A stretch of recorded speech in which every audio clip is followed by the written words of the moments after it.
Hey,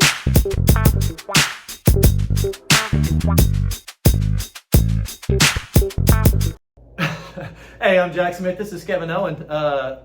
I just felt like an imposter there completely. But you're really Jack Smith. I know, but I am, right?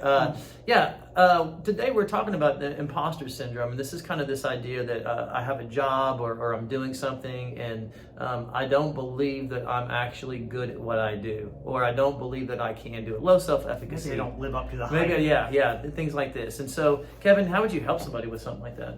Well, really, I would ask how they got to where they are at. Because, like, let's say you're on the basketball team, you're a starter, and people are looking at you going, you're supposed to be great, and maybe you're having, like, just a terrible shooting day. Imposter syndrome may happen there, but really, you're there because of hard work and energy and time and that kind of stuff. Someone believed in you, and you've demonstrated it. If you're a therapist and you have a master's degree and countless hours of observation and training and that kind of stuff, you may look at it and go, well, I know this stuff. I can prove it. Now it's just proving to myself that I can do it. Most doctors don't come in and go, oh, so I know this, but I don't feel like I know anything at all. Because, well, you would leave if your doctor came in and they flipped out in their mind or out loud the way that they do in their mind after med school. Scalpel, I think. I think. It takes a little bit to connect the stuff that you know to the ability to do it. And oftentimes you find you know more than you think you know. Yeah, probably the biggest contribution to imposter syndrome is comparison.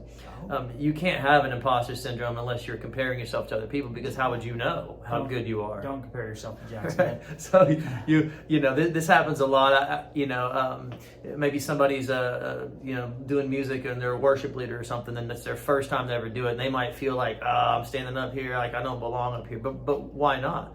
Why don't you think you belong up there? Are you comparing yourself to the last person? Are you comparing yourself to the people in Hillsong and Elevation Worship? Listen, I play guitar and I sing. I'm not as good as John Mayer, but what am I gonna stop doing it because I'm not as good as John Mayer? No, I still do it. I have fun. I make money. It's a good time. I have a good time doing it.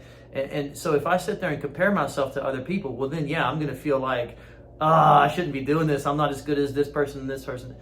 Like Kevon said, if I'm there and I'm doing it and somebody's already paying me, then obviously I'm good enough, right? And so I think the idea is to stop comparing yourself to everybody else. First off, comparison is bad because you either make yourself better than others or less than others, and neither one of those is good.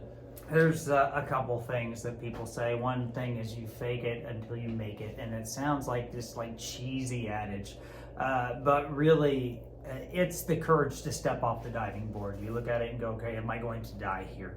No, I didn't die there, and I learned that I can enjoy this. Am I ready to step out in front of a classroom of people that I'm teaching and say that I know something? They're all looking at me thinking that I'm an idiot who doesn't know anything at all. Wait a minute, they're not. And if you walk out there and you fake it until you make it, it kind of clicks. Then one of my other favorite adages is that God equips those to the calling that he has for them. And so if he's called you to something, oftentimes it's a process that gets you there, and the process makes you ready for what he has for you, and he knows who you are. He's not surprised. Oh, wait, I called Jack to be a therapist? Whoops, oh, wait. My bad. Who was supposed to answer that call? No, it was Jack. He called him on purpose, and he knows who he is. He knows the distance between where he is and where he's going. The same for you, where you're at. Yeah. I think it's important too to understand that if you got imposter syndrome, there's some sort of insecurity inside of you, because that's kind of what it's working through, is this insecurity. I'm not good enough. That's the main thought